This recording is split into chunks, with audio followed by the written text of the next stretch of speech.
jours, un des événements majeurs de l'histoire de l'humanité, c'est le don de la Torah, plus précisément des 10 commandements au mont Sinaï. Je dis de l'histoire de l'humanité car ces 10 commandements sont considérés comme la charte morale de l'humanité, ils n'appartiennent pas qu'au peuple juif et ils sont plus ou moins respectés, n'est-ce pas, Raphaël Sada, ils sont plus ou moins respectés par une partie de l'humanité, mais pas toujours observés par l'autre partie. On va d'abord écouter ce texte mémorable.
Alors, ce qui nous frappe dans le récit que fait la Torah du don des 10 commandements, c'est la mise en scène. On peut dire Dieu vraiment aurait pu avoir certainement des fonctions importantes à Hollywood, car il a fait une mise en scène extraordinaire dans le feu et le tonnerre. Peut-être que les Hébreux disaient « il n'y a pas le feu pour recevoir la Torah », encore qu'on dit qu'ils étaient un peu pressés. Mais là, il y avait vraiment le feu. Oui, le feu est une figure métaphysique fondamentale dans le don de la Torah, mais je reviendrai sur ce que vous avez dit au début qui me paraît aussi très important, sur la notion d'universalité du don de la Torah. Il y a un texte de Maïmonide tout à fait frappant qui définit l'humanité à sa capacité d'absorber une loi divine. Ne serait humain que celui qui est capable d'écouter la loi. Donc c'est extraordinaire de voir ça, qu'un peuple qui n'aurait pas de loi serait un peuple animal. Donc, alors on dit sans foi ni loi, pour sans dire foi ni loi, oui. Oui, mais la loi de la jungle. Si oui, on parle de loi de la jungle, c'est qu'il y ait l'autre loi possible. Mais la loi de la jungle vient de la nature, et donc c'est pour ça que c'est animal. Une loi qui a un côté, la transcendance de la loi, même dans la République laïque, vous savez, vous avez énormément de niches cachées du sacré qui permet l'humanité d'une société qui se dit laïque. Mais pour venir à votre question sur la notion du feu, ce qui est frappant dans les versets que vous avez amenés, que vous avez cités, c'est cette différence de vocable utilisée. Avant la révélation est présentée comme des éclairs, et après comme des torches, des lapidim, des éclairs. Or, la notion d'éclair, c'est que ça apparaît et que ça disparaît simultanément. Il y a une sorte de notion de révélation où la révélation est d'abord posée comme un absolu transcendant qui dépasse la conscience et la captation intellectuelle de l'homme. Oui, mais qui s'éteint aussi, on peut dire. Qui s'éteint, qui disparaît. On peut dire, les 10 commandements ont commencé par fonctionner sur courant alternatif. On pourrait dire ça comme ça, mais ça signifie, en termes talmudiques, avant tout que notre posture par rapport à la spiritualité ne doit pas être un retour rationnel vers soi. Il y a donc, avant tout, cette compréhension d'une vérité qui nous dépasse, qui nous submerge, qui nous déborde, et qui, loin de nous handicaper, nous font prendre conscience d'une dimension d'éternité, d'absolu, d'infini, qui serait logée dans l'homme lui-même. Parce qu'effectivement, une vache ou un animal qui verrait le mont Sinaï continuerait à brouter. Rien ne se passerait pour lui, puisqu'il ne serait pas concerné par cet évanouissement de la vérité, par cette infinité de la vérité qui est plus grande que l'homme, et l'homme perçoit dans la possibilité de percevoir que c'est plus grand, dans cet échappatoire de la vérité, il découvre une partie de lui-même qui est propre, qui a une connexion avec cette dimension. Le problème intéressant, à propos du don de la loi, c'est de savoir si cette loi qui est imposée par Dieu, si l'homme est libre ou pas de la recevoir. En principe, le judaïsme, comme toutes les religions d'ailleurs, pratiquement, repose sur la notion de libre arbitre. L'homme est libre de choisir entre le bien et le mal, comme il y a ce merveilleux verset de la Torah. Moi, j'ai placé devant toi le bien et le mal, la vie et la mort. Tu choisiras la vie, donc on doit choisir le bien qui est identifié à la vie. Or, il était écrit dans la Bible que les Hébreux se tenaient sous la montagne. On se demande pourquoi la Torah ne dit pas qu'ils étaient devant la montagne. Le Talmud en a profité pour dire qu'en réalité, Dieu aurait renversé la montagne sur les Hébreux. On dit qu'il a mis comme une casserole sur un couvercle en leur disant « ou vous acceptez la Torah, ou ici ce sera votre tombeau ». Donc, un juif aujourd'hui pourrait dire bah, « tu nous as obligés à accepter la Torah, tu ne nous as pas demandé notre avis, tu nous as retiré notre libre arbitre, nous faisons ce que nous voulons ». Il y a des explications, je pense que nous y reviendrons sur ce problème du libre arbitre. La montagne était comme un tonneau sur la tête du peuple juif. Vous acceptez la Torah ou bien vous mourrez, voudrait dire que c'est ou la vérité ou la mort, mais plus profondément, et le texte, les commentateurs font une sorte de renversement dialectique extraordinaire, en disant que la liberté est fondée par cette coercition. N'est libre que celui qui est capable d'accéder à un ordre qui va complètement éblouir, bouleverser la conscience. Enfin, moi, j'ai lu un commentaire du Maharal de Prague, que vous connaissez bien, un célèbre rabbin du XVIe siècle, qui me semble avoir expliqué ça de manière très judicieuse. Il a dit, si le Talmud a osé dire, contrairement à ce qu'on pense généralement, les Hébreux ayant dit, nous acceptons la Torah, donc il y a eu le libre arbitre à jouer. Si le Talmud a osé dire que Dieu a renversé la montagne sur les Hébreux en leur disant, vous acceptez ou vous mourrez, c'est-à-dire la bourse ou la vie, on a mis un pistolet sur la tempe du peuple hébreu. Vous acceptez ou vous, comme on dit dans les films de gangsters, je vais vous faire une proposition honnête que vous n'avez pas les moyens de refuser. D'accord ? Donc, qu'est-ce que ça signifie?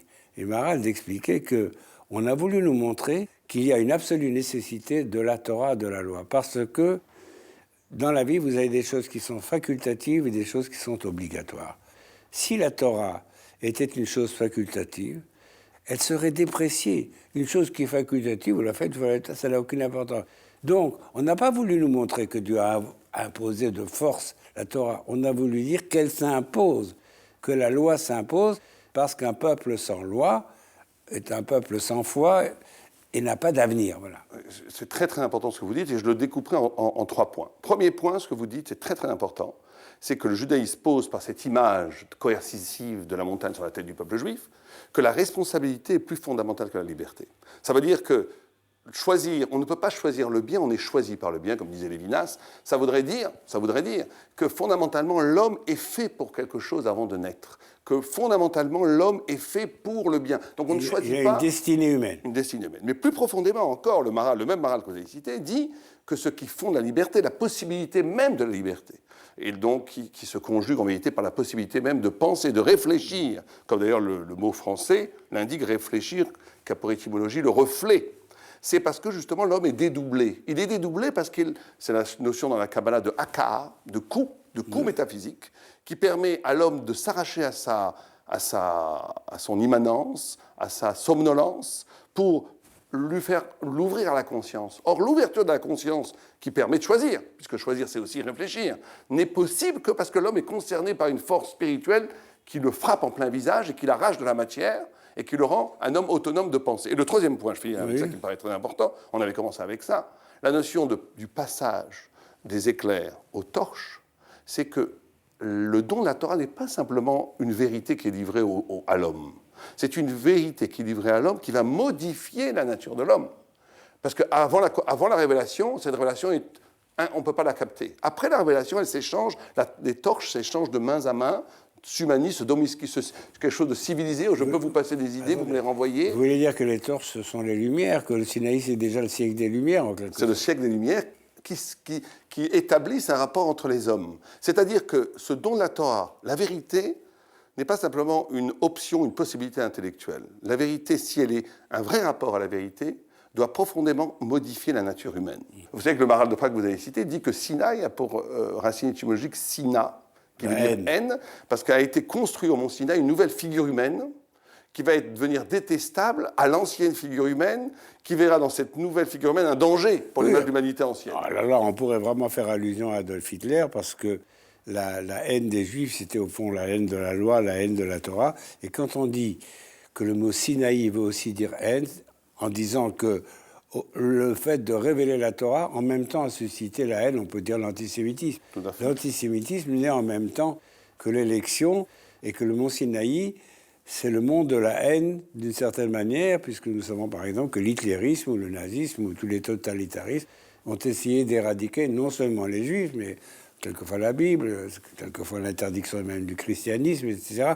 Donc on sait que le mont Sinaï, la révélation du Sinaï, a cette dualité. D'un côté, elle libère le peuple, consacre l'élection du peuple juif. D'un autre côté, elle crée de la haine et de la distance. Tout à fait. Vous avez tout à fait raison d'ailleurs de préciser que les totalitarismes, le nazisme en est l'exemple le plus frappant, c'est un retour à la nature, à un ordre de la nature, et qui veut absolument chasser le transcendant, qui est considéré comme une sorte d'infection spirituelle, de dénaturation. Oui. C'est un retour de cette modification de l'identité humaine.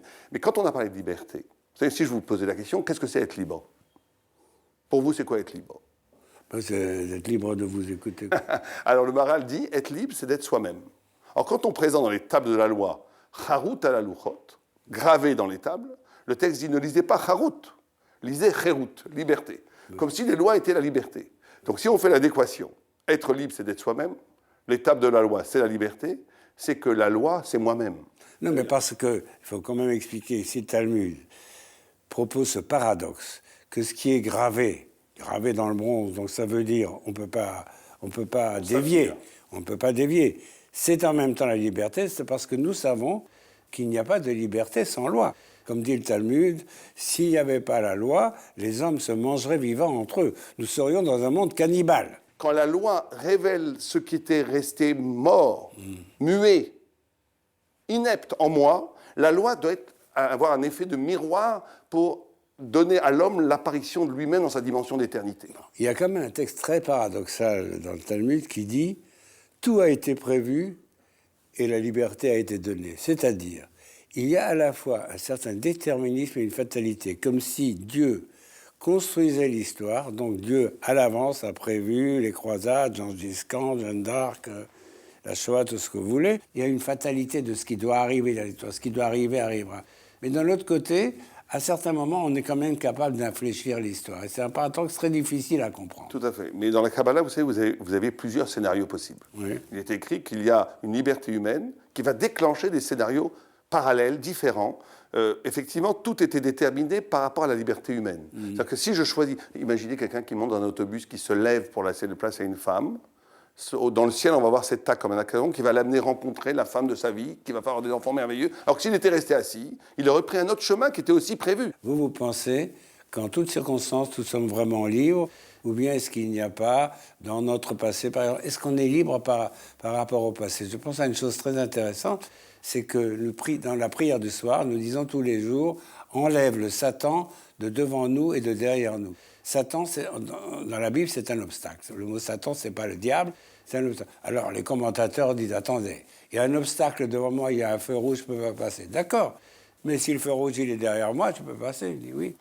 Mais nous avons tous, dans notre passé, des cadavres dans le placard. C'est-à-dire, nous sommes aussi, quand même, un peu prisonniers de notre passé, d'où cette magnifique phrase, enlève l'obstacle devant nous, mais enlève aussi les obstacles derrière nous. Donc là, on a une sorte de dialectique, effectivement, entre un déterminisme objectif, mais la liberté humaine permet de traduire et de transformer l'univers entier.